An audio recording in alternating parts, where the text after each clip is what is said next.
Сейчас уже направлен на ратификацию договора Кенеш, который расширит вопрос нехватки в школах современного оборудования и лабораторий, создание инклюзивных возможностей получения образования.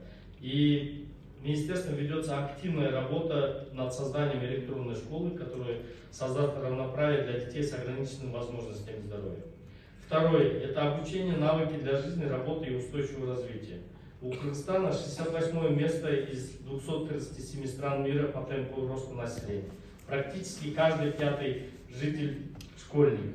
Однако развитие человеческого потенциала начинается с раннего развития ребенка, когда мы принимаем его в детский сад. Педагогическая наука говорит нам, что после 3 лет уже поздно, поэтому раннее развитие должно быть приоритетом образования. Поэтому министерство будет расширять программу дошкольного акселератора на регионах, запускать механизм уведомительной системы вместо лицензирования детских садов, то, что будет благодаря принятому новому закону в августе месяце этого года.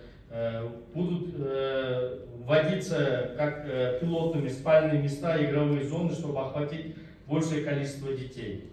В рамках проекта Всемирного банка, который реализуется, планируется создать 560 детских садов с кратковременного пребывания для охвата 40 тысяч детей уже вот в этом и в следующем году.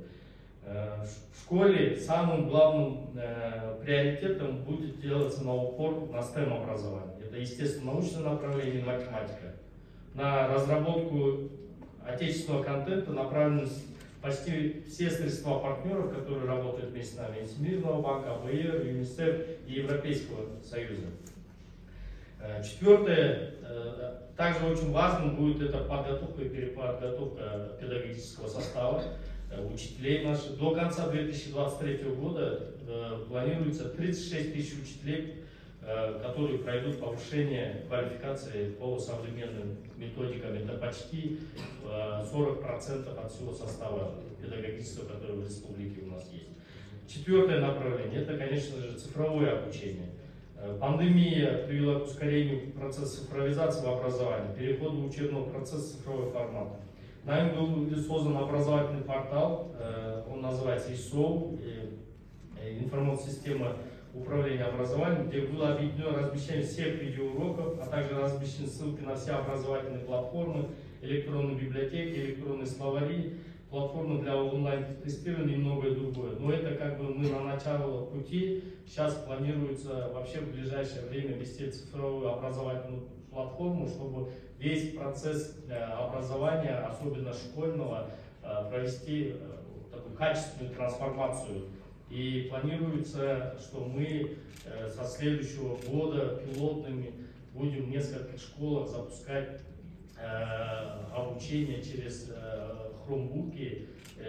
Вот сейчас ведутся переговоры с компанией Google, и если у нас все удастся, то со следующего года пилотными школами мы будем эти вещи запускать. На сегодняшний день есть более 2000 школ, на сегодняшний день 1800 уже подключены к интернету оптиковолокно, и это через телеком проводится. Также с проектом Digital Kassa еще 200 школ будут подключены, и мы надеемся, что в ближайшие 2 года все школы будут уже подключены к интернету, потому что цифровизация школьного образования без интернета как бы она не будет работать. Да? И в рамках проектов, которые реализуются у нас за эти 2 года, 1200 школ получили 25 тысяч компьютеров и другое оборудование, но этого недостаточно, потому что охват компьютерами на сегодняшний день у нас более 60% только, но мы над этим работаем и думаем, что постараемся в ближайшие годы уже всех обеспечить компьютерами, ноутбуками или планшетами. Пятое направление – это финансирование образования. Кыргызстан старается выполнять все рекомендации, которые были задекларированы в глобальном совещании ЮНЕСКО по образованию в 2021 году. Так, объем государственного бюджета на образование в Кыргызстане вырос с 2009 года до пандемии с 35,8 миллиардов до 69 миллиардов сумм в 2023 году. Или это 7% от ВВП Кыргызской республики. Это связано с увеличением заработной платы педагогов и с демографическим ростом численности населения.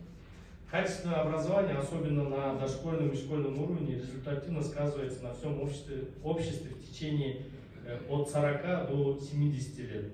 Именно поэтому мы разрабатываем новый формат нормативного финансирования дошкольного образования, разрабатываем механизм ваучерного финансирования, разрабатываем четкий социальный договор между родителями школы, который мы хотим ввести, да, чтобы разграничить эту ответственность, за какие вопросы отвечает четко школа и за какие вопросы должен отвечать родитель перед тем, как он вводит своего ребенка в школу.